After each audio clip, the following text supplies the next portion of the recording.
I'm going to prep this bed for the root crops and green leafy vegetables.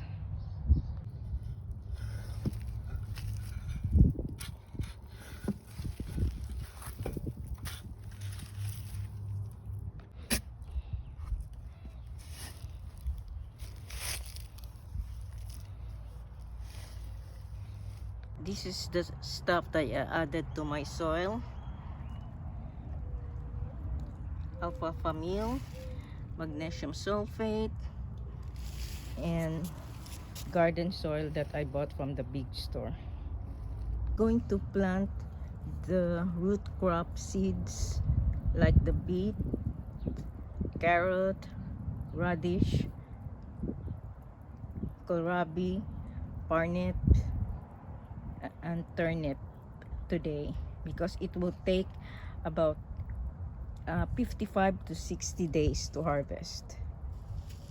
After 3 weeks, I'm going to sow in the same bed the 30-day to harvest vegetables like the lettuce, radish, arugula, parsnips, kale, and pak choy.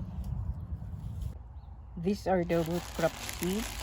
They don't look much, but I have to sow the vegetables or the leafy vegetables also in this 4x8 bed.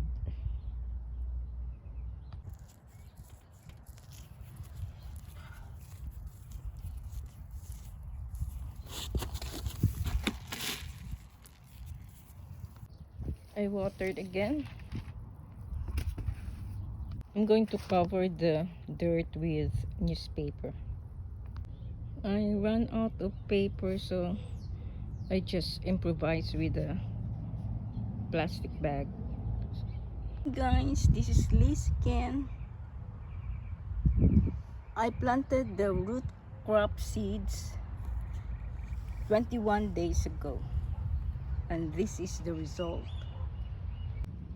These are carrots, radish, beetroot, turnips, and parsley. I have combined the seeds of the 30 days or less to harvest vegetables like the radish, parsley, arugula, pak choy, cilantro, Swiss chard, spinach, lettuce. Time to sow the seeds.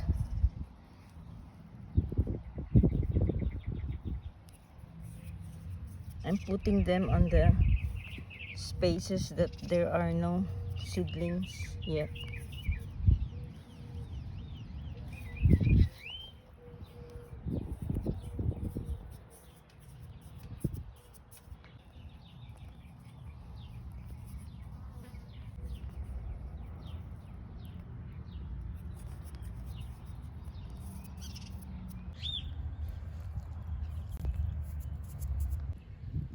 Cover the seeds with fluffy soil.